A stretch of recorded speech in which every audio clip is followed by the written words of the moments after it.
तो टंग की स्टार्ट करें तो कुछ इंपॉर्टेंट यूजेस से स्टार्ट करते हैं। शुरू करते हैं टंग की लोकेशन से। तो बात करते हैं कितने तरह के पैपिले हैं, उनके कैसे कैसे शेप होता है, क्या क्या फीचर्स होते हैं। तो फिल फॉर्म में याद रखिए, इनमें माइनस टेस्ट बड्स, इनमें टेस्ट बड्स नहीं होते हैं। बड़ा अच्छा सवाल आता है। 200 से 250 टेस्ट बड्स आपको हर एक सर्कमवेलेंट पैपिले में मिलेंगे। तो ये बड़ी अच्छी इन्फॉर्मेशन याद रखिए। आगे बढ़ते हैं, कुछ मसल्स के बारे में बात करेंगे अब जो क्रॉस। चलिए कुछ बात करते हैं एक्शंस ऑफ इंट्रिंसिक मसल्स। आगे चलते हैं, अब बात करते हैं टंग के वेस्को सप्लाई की। एक इमेज में देखेंगे आर्टरीज, तो ये वही inferior surface of the tongue हम देख रहे हैं यहाँ पर। तो चलिए बात करते हैं मोटर और सेंसरी नर्व सप्लाई की। यहाँ पर देख ली कुछ रिलेशन जो कि बड़े इंपॉर्टेंट हैं। आगे चलते हैं, कुछ क्लिनिकल अप्लाइड समझते हैं।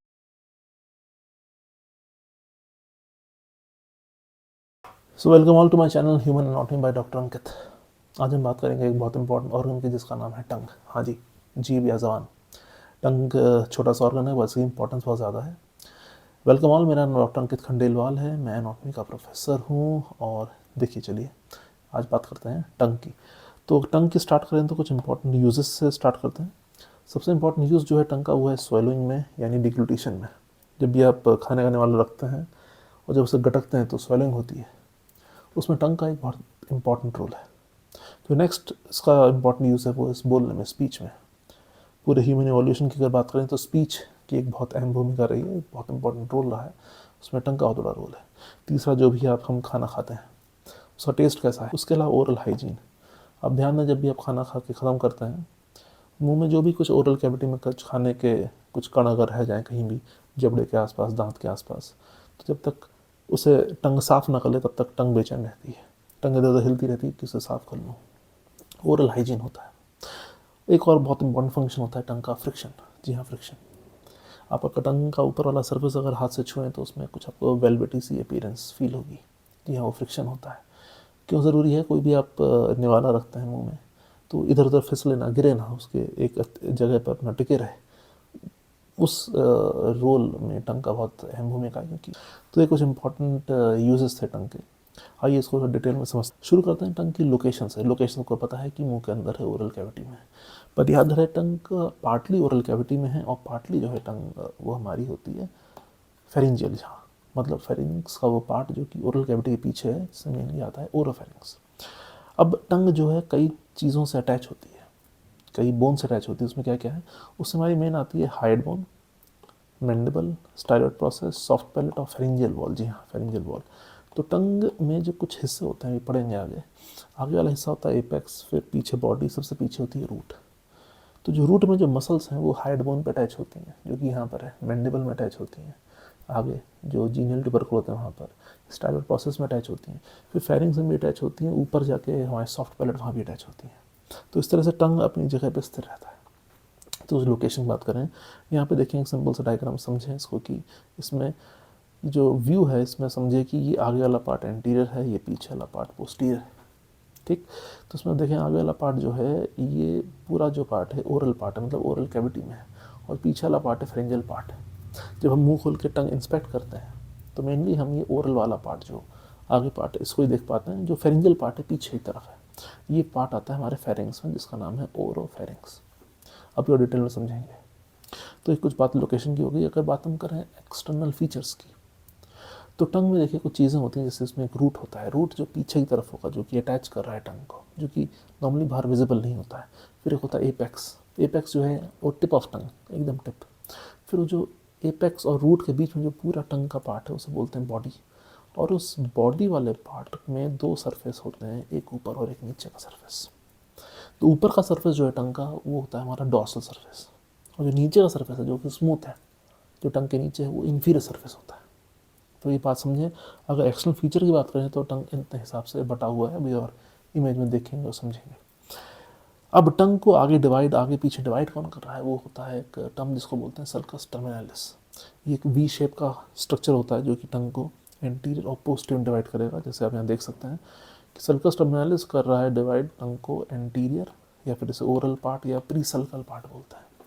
सल्कस टर्मिनालिस के आगे बोलेंगे प्री सल्कल पार्ट। ये एंटीरियर 2/3 होता है। और पीछे वाला पार्ट जो बनता है उसे बोलते हैं फेरिंजियल या पोस्ट सल्कल पार्ट। ये पीछे का 1/3 हिस्सा है, 1/3 होता है। यहाँ डायग्राम में आप देखेंगे अगर, तो यहाँ अगर आप ध्यान से अगर गौर करें तो जो ये वाला पार्ट है ये होता है हमारा सल्कस टर्मिनलिस, इसे टर्मिनल सल्कस बोलते हैं। तो इसमें जो आगे वाला पार्ट है ये वाला पार्ट हमारा एंटीरियर पार्ट है और ये वाला पार्ट हमारा पोस्टीरियर पार्ट है। पोस्टीरियर पार्ट जिसमें वाला मेन रूट भी आ जाएगा और एंटीरियर पार्ट में मेन बॉडी और एपेक्स आ जाएगा। तो इस तरह से टंग डिवाइड कर जाती है एंटीरियर पोस्टीरियर पार्ट में। फिर एक बीच में आता है, इसको बोलते हैं मीडियन सल्कस, टंग के बीच में रहता है। जो हम सरफेस देख रहे हैं ये टंग का सुपीरियर सरफेस है, इसे डॉर्सम ऑफ टंग भी बोलते हैं। तो यही हमारा सुपीरियर सरफेस बनता है। ठीक, तो अब देखें सल्कस टर्मिनलिस कैसे डिवाइड कर रहा है टंग को एंटीरियर और पोस्टीरियर पार्ट में। जो डिवीजन है ये एम्ब्रियोलॉजिकली भी बहुत इंपॉर्टेंट है, वो बात एम्ब्रियोलॉजी में पढ़ेंगे, पर समझिए कि जो एंटीरियर पार्ट है वो आके दिख रहा है ओरल कैविटी में, उसमें बेसिकली पेपिली भरे पड़े हैं। पेपिली फ्रिक्शन भी प्रोवाइड करेंगे, पेपिली टेस्ट भी प्रोवाइड करते हैं। और जो पोस्टीरियर पार्ट है उसमें बेसिकली हमारे यहाँ पर लिंगुअल टॉन्सिल्स या फिर कहते हैं कि डिफेंस सिस्टम, जिसमें कि आपके लिम्फोइड फॉलिकल्स हैं, वो सारे वहाँ भरे होते हैं। तो इस तरह से टंग का जो कह सकें कि बॉडी को डिवाइड किया गया है एंटीरियर पोस्टीरियर पार्ट में। अब अगर टंग को आप नीचे से आप देखें अगर इन्फीरियर सरफेस में, अगर इस डायग्राम में टंग का इन्फीरियर सरफेस हम देखें तो उसमें दिखेगा एक बड़ा सा रूट है और यहाँ पे फ्रेन्युलम है। अगर अपनी टंग की आप ऊपर करें और नीचे ऊपर करें और टच करें सामने से, तो टंग के नीचे एक बीच में मिड लाइन एक फोल्ड ऑफ म्यूकस मेम्ब्रेन दिखता है, वो होता है हमारा फ्रेन्युलम, से बोलते हैं लिंगुअल फ्रेन्युलम। तो ग्रॉस फीचर्स हैं टंग के। आगे कुछ बात करते हैं टंग में क्या क्या चीज़ें होती हैं। तो टंग में बेसिकली 3 चीज़ें बड़ी होती हैं। हमें समझना ये है कि टंग जो है बेसिकली एक मस्कुलर ऑर्गन है जिसके ऊपर म्यूकोसा अटैच है और म्यूकोसा लगभग फिक्स है मसल से। तो टंग में ऊपर म्यूकोसा, अंदर मेनली जो बल्क है वो मसल्स है। मसल्स के बीच में गैप कम है, बट थोड़ा बहुत गैप है, वहाँ पे एडिपोज सेल्स भरे होते हैं। और जब टंग को टच करेंगे तो हमको कुछ वहाँ पे वेट गीला फील होता है। तो म्यूकोसा में कुछ सारे ग्लैंड्स होते हैं, वो सिक्रीट करते हैं, म्यूकस सिक्रीट करते हैं, और जो हमारा डाइजेशन भी स्टार्ट हो जाता है टंग से ही, जैसे कि हमारा लिंगुअल लाइपेस वहीं से सिक्रीट हो जाता है टंग से। म्यूकोसा का जो आगे वाला पार्ट है, एंटीरियर पार्ट जो है टंग का, उसके म्यूकोसा में पेपिले हैं, और जो पोस्टीरियर पार्ट टंग का म्यूकोसा है उसमें हमारे लिम्फोइड फॉलिकल्स हैं, इसलिए उनको बोलते हैं लिंगुअल टॉन्सिल्स। ठीक, तो बात करते हैं कितने तरह के पेपिले हैं, उनके कैसे कैसे शेप होता है, क्या क्या फीचर्स होते हैं। तो टंग में जो वेलवेटी अपीयरेंस है, सबसे पहले उसकी बात करेंगे। जो फ्रिक्शन बढ़ा रहा है वो हमारा आया है बेसिकली, वो आया है हमारा किसकी वजह से, फिलिफॉर्म पेपिली। ये मोस्ट न्यूमरस होते हैं, आगे टंग में होते हैं, ये फ्रिक्शन बढ़ाते हैं। हाँ, ये केराटिनाइज्ड होते हैं, यहाँ पर इनमें केराटिनाइज्ड होता है, तो एपिथीलियम जो बनेगा टंग का वो स्ट्रेटिफाइड स्क्विमस एपिथीलियम होता है, और ख़ासकर फिलिफॉर्म का केराटिनाइज्ड होता है। ठीक, ये बेसिकली फ्रिक्शन बढ़ाने के लिए है, इसका जो मेन रोल है वो ये है। टेस्ट बड इनमें नहीं होते हैं, तो फिलिफॉर्म में याद रखिए इनमें माइनस टेस्ट बड्स, इनमें टेस्ट बड्स नहीं होते हैं। बड़ा अच्छा सवाल आता है। फिर अगले होते हैं कुछ फंगीफॉर्म पेपिली, फंगीफॉर्म फंगस शेप के होते हैं, ये भी पाए जाते हैं, लेकिन इनमें भी कुछ कुछ में टेस्ट बड्स मिल सकते हैं, कभी कभी टेस्ट बड्स नहीं मिल सकते। इनका साइज़ थोड़ा बड़ा होता है फिलिफॉर्म से, फंगस शेप में होता है, और इनमें से केराटिनाइज्ड कम होते हैं। तो फंगीफॉर्म पेपिली एक ही हो गए, हाँ इनमें टेस्ट बड्स हो सकते हैं। तीसरा जो हमारे मेन है वो होता है सर्कमवेलेंट पेपिली होता है, जैसे अभी हमने इमेज में देखा भी था ऊपर, 200 से 250 टेस्ट बड्स आपको हर एक सर्कमवेलेंट पेपिली मिलेंगे। तो ये बड़ी अच्छी इन्फॉर्मेशन याद रखिए। ईच सर्कमवेलेंट पेपिली आप मान के चलिए करीब करीब 250 टेस्ट बड्स मिलेंगे। ठीक, सर्कमवेलेंट पेपिली की पोजीशन क्या है, ये हमारा जो है सल्कस टर्मिनलिस के जस्ट आगे है, तो वी शेप में मिलेंगे। इनके नंबर करीब करीब 8 से 12 होते हैं। ठीक, तो एक डीप ट्रेंच में होते हैं, बड़े से होते हैं, काफ़ी बड़े होते हैं, और इनके जो बेस में यहाँ पर कई सारे सीरस ग्लैंड्स होते हैं। इन ग्लैंड्स को वॉन एबनर ग्लैंड्स बोला गया है। नीचे सिक्रीट करेंगे, क्योंकि जब खाना जो आप भी कुछ खाना आप खाओगे जिसका टेस्ट लेना है, वो यहाँ पे वॉन एबनर ग्लैंड से भी रिएक्ट करेगा, तभी जाके वो टेस्ट बड में रिएक्ट कर पाएगा। ठीक, तो हमें ये समझना है हमारे सर्कमवेलेंट पेपिली। फिर एक और तरह के पेपिले होते हैं जो कि होते हैं फोलिएट पेपिली। अब ये ह्यूमंस में थोड़ा वेस्टिजियल हो गया है, लेकिन हाँ ये लोअर मैमल्स में, खासकर रैबिट्स में ये तो काफ़ी पाए जाते हैं। ये भी साइड में ही होते हैं। अब ह्यूमंस में फोल्ड ऑफ म्यूकस मेम्ब्रेन की तरह दिखता है। तो मेनली आपको 3 पेपिली याद रखने हैं, फंगीफॉर्म, फिलिफॉर्म और सर्कमवेलेंट, इनका मेन यूज़। और यहाँ पे फिर से इमेज में देख लीजिए मेन ये लोकेशन कहाँ पर है इसकी। तो ये देखिए, ये है हमारा फिलिफॉर्म पेपिली जो कि भरा हुआ है। फोलिएट साइड में होते हैं, फंगीफॉर्म भी एक तरह से इवनली डिस्ट्रीब्यूट होते हैं, मगर जो मेन लोकेशन आप ये समझिए, ये वाली लोकेशन है, ये हमारा सर्कमवेलेंट पेपिली की है। ये हम क्या देख रहे हैं, ये हम डॉर्सम ऑफ टंग देख रहे हैं। अगर आपको पूछा जाए डॉर्सम ऑफ टंग हमारा क्या हुआ, सुपीरियर सरफेस ऑफ टंग हो गया डॉर्सम ऑफ टंग। और अगर पेपिली आप देखें तो एक और इमेज से आपको आइडिया लग जाएगा पेपिली का। ये इमेज हमें समझने के लिए समझिए कि इस तरह से इस तरफ एंटीरियर है और उस तरफ आप जाएंगे तो पोस्टीरियर यहाँ पर है। तो पोस्टीरियर में आप देखेंगे तो लिंगुअल टॉन्सिल्स यहाँ पर हैं, जो कि पोस्टीरियर पार्ट ऑफ टंग में आता है। यहाँ पे आप देखिए फिलिफॉर्म पेपिली की डिज़ाइन, तो फिलिफॉर्म पेपिली की शेप देखिए, थॉर्न की तरह होते हैं, कांटे की तरह होते हैं। फंगीफॉर्म स्कैटर्ड होते हैं, थोड़े बड़े होते हैं, लेकिन बड़े बड़े मिलते हैं सर्कमवेलेट पेपिली। ये दोनों सर्कमवेलेट पेपिली यहाँ पर। इनमें एक डीप ट्रेंच होती है सल्कस की तरह, सल्कस टर्मिनलिस के आगे हैं, तो सर्कमवेलेट पेपिली के अराउंड यहाँ पर चारों तरफ आपको दिखेगी एक तरह का सल्कस बना रहता है। ये पहचान है। और जो लिंगुअल टॉन्सिल की पहचान है कि बीच में एक बड़ा सा ट्रेंच होता है, उसके अराउंड ये एग्रीगेशन होते हैं लिम्फोइड फॉलिकल के। ठीक, तो ये इमेज से आई होप थोड़ा सा आइडिया लग जाएगा पेपिली के लिए मेनली दिखते कैसे हैं, होते कैसे हैं। आगे बढ़ते हैं, कुछ मसल्स के बारे में बात करेंगे। अब जो क्रॉस एनाटॉमी की बात अगर हो रही है तो मसल्स की बात होना इंपॉर्टेंट है। मसल्स जो बल्क हैं टंग की, वो मसल्स हैं। एक होती है इंट्रिंसिक मसल्स, एक होती है एक्सट्रिंसिक। एक्सट्रिंसिक मसल्स वो होती हैं जो कि टंग को बाहर किसी टंग के बाहर कोई स्ट्रक्चर से अटैच होती हैं। जैसे या वो हाइड बोन से अटैच हो तो उसे बोलेंगे हायोग्लॉसस, वो मैंडिबल से अटैच हो तो जीनियोग्लॉसस, वो पैलेट से अटैच हो या स्टाइलोट प्रोसेस से अटैच हो, अलग अलग नाम है। इनका जो मेन काम है वो टंग की जो मूवमेंट है उसमें कराने के लिए, टंग को बाहर निकालना है, पीछे करना है, ऊपर ले आना है, नीचे ले आना है। तो टंग की जो ग्रॉस मूवमेंट है पूरी टंग को एक साथ हिलाने के लिए, उसके लिए एक्सट्रिंसिक मसल्स हैं। इंट्रिंसिक मसल्स क्या होती हैं? इंट्रिंसिक मसल्स वो होती हैं जो कि टंग के अंदर ही रहती हैं, वहीं शुरू होती हैं वहीं ख़त्म होती हैं। ये एक तरह से इंटरलेसिंग पैटर्न बनाता है। तो ये लॉन्गिट्यूडनल भी होंगी। अब समझिए लॉन्गिट्यूडनल का क्या है। लॉन्गिट्यूडनल ऐसे लंबाई में, ये ट्रांसवर्स भी होंगी और ये हमारी वर्टिकल भी होंगी। ये क्या करेंगी, ये टंग का जो है शेप, ये ऑल्टर करती हैं टंग के शेप को। कि आप खुद गौर कीजिए कि आप मुंह के अंदर टंग है, आप उसका जो है टंग को आप फैला सकते हैं, आप टंग को ऐसे लंबा कर सकते हैं, टंग को घुमा सकते हैं, ट्विस्ट कर सकते हैं। तो ये टंग का ही जो अंदर अंदर शेप चेंज करने में बहुत बड़ा रोल है। और मानिए कि इंट्रिंसिक मसल्स का ही बहुत बड़ा रोल है हमारा स्पीच में भी। स्पीच में भी बहुत बड़ा रोल है हमारा इस इंट्रिंसिक मसल्स का। तो इनमें डिवीजन है, लॉन्गिट्यूडनल है, वर्टिकल, हॉरिजॉन्टल। लॉन्गिट्यूडनल अपने आप में सुपीरियर और इन्फीरियर पार्ट में भी होती है। तो ये हमारी टंग की मसल्स हैं। देखेंगे डायग्राम में कौन कौन सी कैसे काम कर रही है। तो याद कीजिए intrinsic muscles mainly shape change कर रही है और एक्सट्रिंसिक मसल्स पूरी टंग को मूवमेंट में कर रही है। इनमें सबसे जो बल्कि मसल है वो हमारी है जीनियोग्लॉसस, बल्कि मसल की और बहुत सारी इंपॉर्टेंस है, वो समझेंगे क्या क्या इंपॉर्टेंस है उसकी। आइए देखते हैं कुछ इमेजेस यहाँ पर। एक्सट्रिंसिक मसल्स की इमेज यहाँ समझते हैं। एंटीरियर ये है, पोस्टीरियर ये है। ठीक, जो बल्क है ये बना रहा है जीनियोग्लॉसस। ये आगे यहाँ पर हमारे मैंडिबल के अंदर जीनियल ट्यूबरकल होते हैं, सुपीरियर जीनियल ट्यूबरकल में अटैच होता है ये। फिर जो हाइड बोन से आ रहा है वो है हायोग्लॉसस। जो पीछे जा रहा है स्टाइलोट प्रोसेस से जो मसल आ रही है वो स्टाइलोग्लॉसस है। और ऊपर जो सॉफ्ट पैलेट में जो मसल जाएगी वो उसको बोलेंगे पीजी पैलेटोग्लॉसस। ये पैलेटाइन टॉन्सिल के आगे होती है। उस तरह से आप यहाँ कुछ देखें, एक और सैजिटल सेक्शन कह सकते हैं टंग की मसल्स का है। इसमें कुछ हमारी इंट्रिंसिक मसल दिखाई गई हैं, जैसे कि लॉन्गिट्यूडनल मसल दिखा दी गई हैं यहाँ पर। अंदर अंदर ट्रांसवर्स और वर्टिकल मसल्स भी होती हैं, बट वो इंटरलेसिंग पैटर्न होता है और इमेज में समझेंगे। ठीक, टंग की जो मसल्स हैं उनका बेसिकली नर्व सप्लाई आती है 12th या फिर हाइपोग्लॉसल नर्व से, और उसकी इंपॉर्टेंस भी है क्लिनिकल अप्लाइड, आगे देखेंगे। अब आइए समझते हैं टंग की मसल्स के एक्शन क्या क्या होते हैं, है ना। Actions of extrinsic muscles, extrinsic अलग, इंट्रिंसिक अलग। तो शुरू करें एक्सट्रिंसिक मसल से। तो जो बल्क है वो है जीनियोग्लॉसस। इसको अपन सेफ्टी मसल ऑफ टंग भी बोलते हैं। मैं बताऊंगा क्यों। क्योंकि इसका जो मेन जो एक्शन है इसका, वो है इसका टंग में फॉरवर्ड ट्रैक्शन लाना, टंग को बाहर निकालना। ये हमारा मेन काम है जीनियोग्लॉसस का।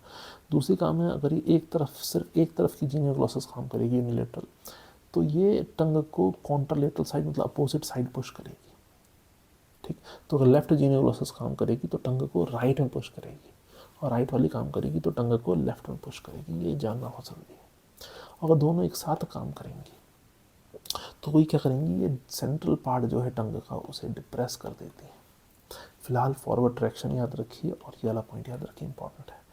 अब आती है जीनियोग्लॉसस को सेफ्टी मसल क्यों बोलते हैं।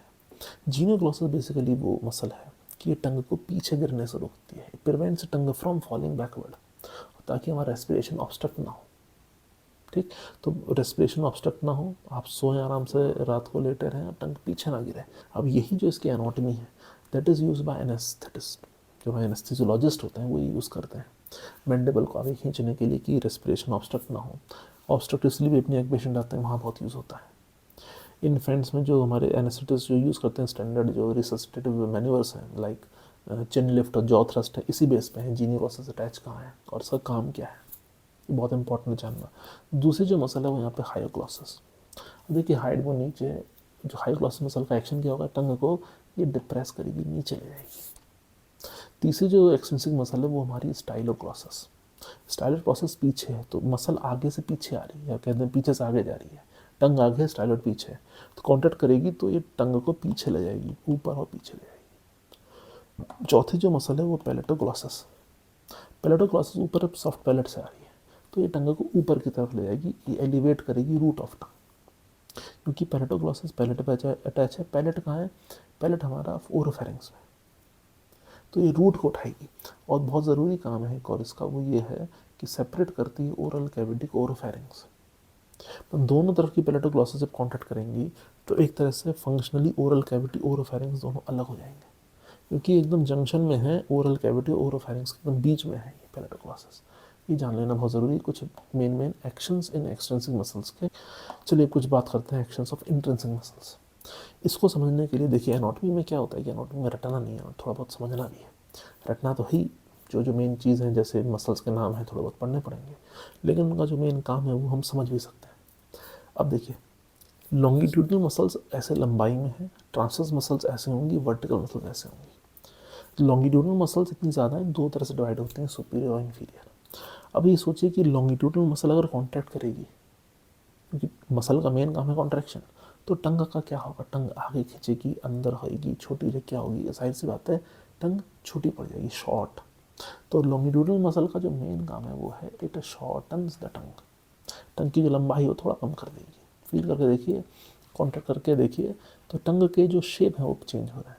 इसमें एडिशनल हम ये नॉलेज ले सकते हैं कि अगर सुपीरियर वाली कॉन्ट्रैक्ट करेगी तो जो टंग का ऊपर वाला सरफेस है वो कॉनकेव हो जाएगा, ऐसे हो जाएगा चम्मच की तरह। और अगर नीचे वाली इनफीरियर लॉन्गिट्यूडनल कॉन्ट्रैक्ट करती है नीचे से, तो डॉर्सम को ऊपर उठाएगी, कॉन्वेक्स कर देगी। बस फिलहाल शॉर्टन टंग इतना समझ लीजिए, ये काफ़ी है। दूसरी जो इंट्रिंसिक मसल्स है वो है ट्रांसवर्स मसल्स। अब ट्रांसवर्स ऐसे जा रही हैं, अभी कॉन्ट्रैक्ट कर देंगे तो टंग क्या होगी, टंग खींच जाएगी, तो नैरोज एंड इलोंगेट्स द टंग। फिर आती है वर्टिकल ग्रुप, ये अलग ग्रुप। अब ये जब कॉन्ट्रैक्ट करोगे तो क्या होगा, यहाँ से आप ये आटा रखा हुआ है, गूदा हुआ आटा रखा हुआ है, आप उसको दबाओ ऊपर से, फैल जाएगा वो, तो flatter and wider the tongue, इस तरह समझना है हमें। ठीक, तो ये कुछ देखिए इंट्रिंसिक मसल्स दिखाई हैं इस डायग्राम में। यहाँ पर कुछ इंट्रिंसिक मसल्स हैं, यहाँ पर कुछ एक्सट्रिंसिक है। इंट्रिंसिक में यही दो तीन तरह के मेन है, लॉन्गिट्यूडनल, ट्रांसवर्स, वर्टिकल, ये काफ़ी इंटरलेस रहती हैं आपस में। आगे चलते हैं, तो बात करते हैं टंग के वेस्को सप्लाई की। भाई टंग आप देखोगे पिंक कलर का है, तो ब्लड वेसल सप्लाई बहुत इंपॉर्टेंट है। तो मेन वेस्को सप्लाई है टंग की वो लिंगुअल आर्टरी। किसकी ब्रांच है, एक्सटर्नल कैरोटिड आर्टरी की ब्रांच है। ठीक, कई आप पूछ लेते हैं लिंगुअल आर्टरी जब जा रही है तो उसके कौन सी नर्व उसके रिलेशन में है, तो याद रखिए जो हमारी 12th नर्व है वो लिंगुअल आर्टरी से एक लूप बनाती हुई निकलती है।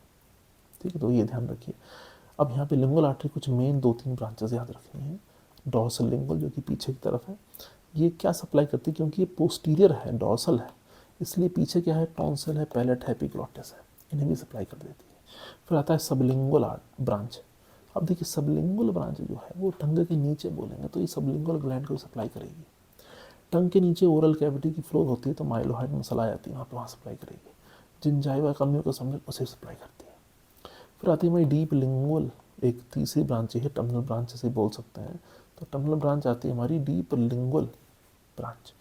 ये क्या करेगी, ये इनफीरियर सरफेस में नीचे की तरफ मिलती है। अब जैसे आप टंग को ऊपर अगर छुएं, अपने पैलेट की तरफ छुएं, तो टंग का नीचे वाला सरफेस दिखता है, तो वहाँ पे आप देखेंगे तो यहाँ पे कुछ आपको येलो ब्लू लाइंस दिखती हैं, वो लिंगुअल वेन होती हैं, वो तो विजिबल होती हैं, लेकिन उनके मीडियल में लिंगुअल नर्व और लिंगुअल आर्टरी भी होती है, विजिबल नहीं होती, लेकिन वो होती हैं।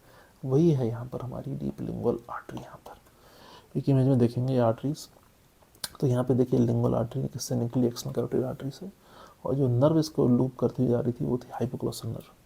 ठीक, कुछ ब्रांचेस हैं जैसे डॉर्सल लिंगुअल ब्रांचेस यहाँ पे आ गई, आगे जाके हमारी सब लिंगुअल ब्रांच है, ये हमारी डीप लिंगुअल ब्रांच होंगी, यहाँ पे कुछ सुप्राहाइड ब्रांच आएंगी, कई सारी ब्रांचेस होती हैं। रिलेशन याद रखिए, जो लिंगुअल आर्टरी है वो हायोग्लॉसस मसल की डीप होती है। तो यहाँ पे जो कट एंड दिखाया है, यहाँ पे जो कट एंड है, ये हमारा जो मसल होगी यहाँ पर, ये हायोग्लॉसस मसल है यहाँ पर, ठीक। तो ये वही inferior surface of the tongue हम देख रहे हैं यहाँ पर। अब इस इन्फीरियर सरफेस में क्या देख पा रहे हैं कि टंग ऊपर टच कर रही है किसको, पैलेट को। तो यहाँ पे बीच में फ्रेनुलम दिख रहा है और उनके साइड में जो है वो लिंगुअल वेन दिख रही है। तो यहाँ पर जो दिख नहीं रही लेकिन होती है वो यहाँ पर लिंगुअल आर्टरी होगी और यहीं पर हमारी लिंगुअल नर्व मिलेगी, ठीक। बाकी यहाँ पे नीचे दिखा रहे हैं यहाँ पे ओपनिंग ऑफ सलाइवरी ग्लैंड। तो ये जो ओपनिंग है ये सबलिंगुअल पैपिली में ओपनिंग होती है सब मैंडिबुलर ग्लैंड के डक्ट की, और ये पूरा का पूरा सबलिंगुअल ग्लैंड यहाँ पर होता है। यहाँ पर मल्टीपल ओपनिंग्स होती हैं सब लिंगुअल ग्लैंड की, ठीक। वो फ्लोर ऑफ माउथ पे अलग ओपनिंग है। बात अगर टंग की करें तो टंग में इतनी चीज़ है। इसके अलावा लिम्फेटिक ड्रेनेज की बात करेंगे टंग में, तो बेसिकली लिंगुअल टॉन्सिल्स ने देख लिया कि पोस्टर पार्ट ऑफ टंग में होते हैं। उसके अलावा जो लिम्फेटिक ड्रेनेज है टंग का, वो मार्जिनल, सेंट्रल और डॉर्सल ये लिम्फेटिक वेसल्स में डिस्ट्रीब्यूट रहता है, ठीक। अब इनके अलावा देखिए डिस्ट्रीब्यूट कहीं भी हो, घूम फिर के सबके सब जाते हैं हमारे deep cervical group of lymph node. Deep cervical group of lymph nodes में वो सारे सारे लिम्फेटिक्स ड्रेन करते हैं, ये जानना ज़रूरी है। वो कहाँ पर है, वो इंटरनल जुगुलर वेन के अराउंड वो लिम्फ नोड्स हैं, डीप सर्वाइकल नोड्स। उसमें ज़्यादातर जुगुलो डाइगेस्टिक नोड्स और यहाँ पर जो प्रेजेंट हैं जुगुलो ओमोहाइड नोड्स। यहाँ पर जो लिम्फेटिक ड्रेनेज है यहाँ पर अल्टीमेटली जाता है कहाँ से, यहाँ से टंग से होता हुआ। अब इसकी इंपॉर्टेंस क्यों हमें जानना है, क्यों? देखिए टंग में कैंसर अभी आप देखेंगे अप्लाइड में बहुत कॉमन है। अब कैंसर का जो स्प्रेड है वो लिम्फेटिक और वैस्कुलर दोनों हो सकता है, इसलिए पता होना चाहिए कि अगर हम टंग के कैंसर को ट्रीट कर रहे हैं सर्जिकली अगर कैंसर को हटा रहे हैं तो हमें साथ में क्या क्या लिम्फ नोड हटानी पड़ सकती है। बात करें आगे अगर नर्व सप्लाई, तो चलिए बात करते हैं मोटर और सेंसरी नर्व सप्लाई की। देखिए मोटर सप्लाई जो है वो टंग की जाहिर सी बात है मसल सप्लाई करेगी, चाहे वो इंट्रेंसिक हो या फिर एक्सट्रेंसिक मसल्स हो। और दोनों केसेस में जो मोटर नर्व सप्लाई है वो आती है हमारी 12th से बोलते हैं हाइपोग्लॉसल नर्व, जो कि 12th क्रेनियल नर्व है। एक्सेप्ट इसमें एक मसल होती है पैलेटोग्लॉसस, जिसकी नर्व सप्लाई बेसिकली 10th या वेगस से आती है क्योंकि वो फेरेंजियल प्लेक्सस की नर्व है। और इसका लॉजिक ये भी है कि पैलेटोग्लॉसस की तो एम्ब्रियोलॉजी थोड़ी अलग है। दूसरी ये कि पैलेटोग्लॉसस एक तरह से पैलेट की भी मसल है, तो पैलेट की मसल्स फेरेंजियल प्लेक्सस से ही सप्लाई होती है। अगली आती है देखिए टंग में सेंसरी सप्लाई। अब सेंसरी सप्लाई यहाँ पे दो तरह से, एक है जनरल सेंसरी सप्लाई, जैसे कि आपने कुछ पेन टच टेम्परेचर, कोई भी आप खा रहे हैं तो आपको पता हो कि हाँ ये टच हो रहा है। कुछ आप गर्म ठंडा खा पी रहे हैं तो हाँ गर्म है ठंडा है, टेम्परेचर हो गया। एक है स्पेशल सेंसेशन, जाहिर सा टेस्ट, अब स्वीट है, सॉल्टी है, सार है, बटर है, उमामी है, क्या किस तरह का टेस्ट है, वो अलग तरह का सेंसेशन होता है। उसकी अगर बात करें तो क्रेनियल नर्व के जो कॉलम होता है उसमें स्पेशल या taste sensation special visceral afferent में आता है। इसका आपको याद हो कि न्यूक्लियस ट्रैक्टस सॉलिटेरियस ले जाता था और इनमें जो नर्व्स थी वो 7th 9th और 10th थी, ठीक। और न्यूक्लियस था ब्रेन स्टेम में न्यूक्लियस ट्रैक्टस सॉलिटेरियस। चलिए देखते हैं मेन नर्व सप्लाई क्या है। तो सेंसरी की बात करें तो जो एंटीरियर पार्ट है टंग का, उसमें जो सेंसरी है वो जनरल सेंसरी और टेस्ट। तो जनरल सेंसरी आ रही लिंगुअल नर्व्स है जो कि हमारी मैंडिबुलर की ब्रांच है, और टेस्ट वाला कैरी कर रहा है कॉर्डा टेम्पराइन जो कि फेशियल की ब्रांच है। फिर बात करेंगे posterior part of tongue plus CBC भी यहाँ पर है, सर्कमवेलेंट पैपिली। अब कहने को देखिए सर्कमवेलेंट पैपिली सर्कस टर्मिनालिस के आगे है, तो एक तरह से एंटीरियर पार्ट ऑफ टंग में है। लेकिन अगर उसकी नर्व सप्लाई की बात करें तो उसकी नर्व सप्लाई आती है जो पोस्टीरियर पार्ट ऑफ टंग की नर्व सप्लाई है, जो कि जनरल और टेस्ट में दोनों 9th नर्व है, ग्लॉसोफेरिंजियल। फिर आता है posterior most part of tongue, जैसे वेलिकुला। वेलिकुला क्या होता है देखिए, टंग के पीछे है एपिग्लॉटिस, एपिग्लॉटिस और टंग के बीच में ग्लॉसो एपिग्लॉटिक फोल्ड होता है। तो उनके बीच में जो जगह जो बचती है दोनों साइड में उसे बोलते हैं वेलिकुला। अब वहाँ पर जो नर्व सप्लाई है वो इंटरनल लैरिंजियल नर्व होती है जो कि 10th की ब्रांच है। इसलिए देखिए यहाँ पर टेस्ट में कौन कौन सी नर्व है, कॉर्डा टेम्पररी 7th की ब्रांच है, फिर 9th है और फिर ये 10th है, और यही 7, 9, 10 यहाँ पे मैंने बताया था न्यूक्लियस ट्रैक्टस सॉलिटेरियस में, ठीक। तो ये ध्यान रखिएगा। अब ये वही चीज़ सेम टू सेम पूरी इमेज से आप यहाँ देख लीजिए कि मोटर नर्व की अगर बात करें तो सारी की सारी सप्लाई होती है हाइपोग्लॉसल से, एक्सेप्ट पैलेटोग्लॉसस जो कि वेगस है या फेरेंजियल प्लेक्सस है, आगे बढ़ते हैं, इसमें नर्व मैप, एक नर्व मैप हुआ है जिसमें एक स्टेन यूज़ किया था, सिलर स्टेन। इसमें कई सारी मसल्स हटा के एक स्पेशल स्टेन डाल के इमेज ली गई है दिखाने के लिए कि नर्व्स बेसिकली कैसे रेमिफाई कर रही हैं टंग को। यहाँ पर आगे ये वाला पार्ट है एंटीरियर और ये वाला पार्ट आ रहा है हमारा पोस्टीरियर। ठीक, देखिए बाहर है ये लिंगुअल नर्व, ये जो नर्व है ये आ रही है लिंगुअल नर्व, ब्रांच है मैंडिबुलर की। उनके बीच में जो ये नर्व जा रही है हमारी 12th नर्व, और अंदर जो आ रही है वो है 9th या ग्लॉसोफेरिंजियल। देखिए 12th नर्व किस तरह से लिंगुअल और ग्लॉसोफेरिंजियल के बीच में है। ज़्यादा अंदर से देखिए ग्लॉसोफेरिंजियल नर्व आ रही है, ज़्यादा मीडियल है, और बाहर से लिंगुअल और हाइपोग्लॉसल आ रही है। अगर रिलेशन बात करें तो हाइपोग्लॉसस मसल के रिलेशन में 9th नर्व हाइपोग्लॉसस मसल के मीडियल होती है, और ये दोनों नर्व हाइपोग्लॉसस मसल के सुपरफिशियल या फिर लेटरल साइड में होते हैं। स्टेन याद कीजिए, स्पेशल स्टेन है सिलर स्टेन। ये यहाँ पर देख ली कुछ रिलेशन जो कि बड़े इंपॉर्टेंट हैं। मेन फोकस यहाँ पे जो रखना है वो है मसल हाइपोग्लॉसस पे। अब रिलेशन क्यों इंपॉर्टेंट है, देखिए कि सवेरी काफ़ी कॉमन की जाती हैं टंग या टंग के अराउंड। या तो टंग की प्रॉब्लम हो या फिर कोई सबमैंडिबुलर डक्ट की प्रॉब्लम हो, जिसमें स्टोन्स बहुत कॉमन होते हैं, या फिर दांत में कोई ऑपरेशन हो रहा हो, जबड़े में कुछ हो रहा हो, तो टंग अपने आप इन्वॉल्व हो ही जाती है। तो देखिए यहाँ पर हाइग्लॉसस मसल, इसकी कुछ रिलेशन यहाँ समझिए और कुछ वेसल समझिए। इस मसल के जो अंदर की तरफ रिलेशन है, अंदर की तरफ, वो आपकी दो चीज़ें हैं। वो क्या है, एक तो ग्लॉसोफेरिंजियल नर्व यहाँ पे आपको दिख रही है, दूसरी आपको यहाँ पर लिंगुअल आर्टरी दिख रही है। लिंगुअल आर्टरी अब यहाँ ट्रेस कीजिए, अगर मैं कुछ एरो बनाऊँ तो ये लिंगुअल वेसल्स हैं, और ग्लॉसोफेरिंजियल नर्व को अगर मैं एरो बनाऊँ तो ये रही ग्लॉसोफेरिंजियल नर्व, मसल के मीडियल है। वहीं मसल के अगर बाहर या सुपरफिशियल या फिर लेटरल की बात करें तो उसमें क्या क्या स्ट्रक्चर आ रहे हैं वो भी आप आराम से देख सकते हैं। सबसे ऊपर ये लिंगुअल नर्व है, उससे जो लटका हुआ है गैंग्लियन, ये हमारा सब मैंडिबुलर गैंग्लियन है, जो ये सप्लाई करता है सब मैंडिबुलर और सब लिंगुअल सलाइवरी ग्लैंड को। ठीक, लिंगुअल नर्व के अंदर ही कॉर्डा टिम्पैना इसी में अंदर अटैच होती है, तो ये मसल के सुपरफिशियल है। नीचे देखें तो ये हाइपोग्लॉसल नर्व है, ये भी मसल के सुपरफिशियल है। ठीक, इसके अलावा और भी कुछ स्ट्रक्चर्स होते हैं जो कि मसल के सुपरफिशियल होते हैं। हमने देखा था स्टाइलोग्लॉसस मसल, फिर माइलोहॉइड मसल हो गई, सबमैंडिबुलर ग्लैंड हो गई, ये सब एक तरह से हाइग्लॉसस के बाहर की तरफ है। तो कुछ रिलेशन जान लेना है तो ज़रूरी था, क्या क्या रिलेशन हैं। आगे चलते हैं, कुछ क्लिनिकल अप्लाइड समझते हैं। तो एक दो क्लिनिकल अप्लाइड हम पहले ही समझ गए, वो क्या है, वो ये है कि जीनियोग्लॉसस का बहुत इंपॉर्टेंट रोल है सेफ्टी मसल ऑफ टंग में। फिर लिंगुअल नर्व जो है उसको अगर आप यहाँ पे इसी इमेज में देखें ध्यान से, तो लिंगुअल नर्व का जो रिलेशन है सबमैंडिबुलर डक्ट, सबमैंडिबुलर डक्ट, और सबमैंडिबुलर डक्ट में जो है स्टोन्स बहुत कॉमन है। इसलिए कभी कभी सबमैंडिबुलर डक्ट के स्टोन्स के अगर ऑपरेशन कर रहे हैं कि हाँ स्टोन्स है तो डक्ट में ऑपरेशन करना पड़ेगा, तो लिंगुअल नर्व डैमेज हो सकती है। दूसरी लिंगुअल नर्व जो है वो थर्ड मोलर जो मैंडिबल में होता है उसके जस्ट पीछे से निकल रही होती है। कभी कभी टूथ एक्सट्रैक्शन में, थर्ड मोलर एक्सट्रैक्शन में लिंगुअल नर्व डैमेज हो सकती है। ये कुछ चीज़ हमें ध्यान देनी है। एक जीनियोग्लॉसस की बात ऑलरेडी हो गई है। इसके अलावा और कुछ बेसिकली अप्लाइड समझ लीजिए, टंग टाई बच्चों में होता है, गैलोग्लॉसिया, ये आप देख लें तो टंग नीचे से बंधी जाती है, फ्रेंडुलम तो बहुत बड़ा हो जाता है, जो नीचे की तरफ लिंगुअल फ्रेंडुलम है हमारा यहाँ पर, अगर एनलार्ज हो जाए तो वो टंग सही से हिल नहीं पाती बच्चों को बोलने में, सीखने में। कैंसर्स बहुत कॉमन है, ओरल कैंसर्स जो कि टंग में भी इन्वॉल्व करते हैं, और यहीं पर हम वेसल, आर्टरी की लोकेशन, वेन की लोकेशन, लिम्फेटिक ड्रेनेज, ये सब इंपॉर्टेंस आता है।